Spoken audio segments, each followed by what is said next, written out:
today's event we've put on to raise awareness of the work that we do. So SOB is a health and wellness charity for victims and survivors. It's all about empowering them to rebuild their lives piece by piece, and so that they can find that love, life and laughter after abuse. And tonight was all about raising awareness for that reason. And it's just been a fantastic evening.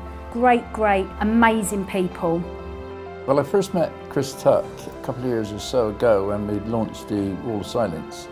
I was struck by her sense of genuineness and her sheer desire to do something about what's happening to our children victims and adult survivors of child abuse. I wanted to build something which they couldn't ignore, and so we built the Wall of Silence.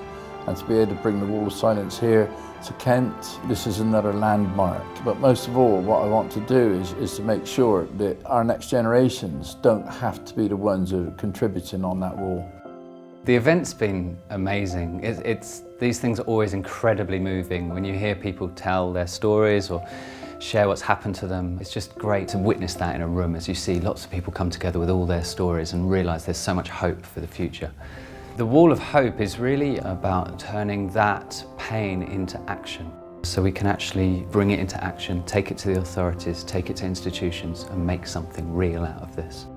Well, I first met Chris Tuck at a conference at which she was one of the principal speakers, and I was immensely impressed by what she had to say. And then she just asked me, she sent me an email and said she was launching her charity and would I be willing to give a performance.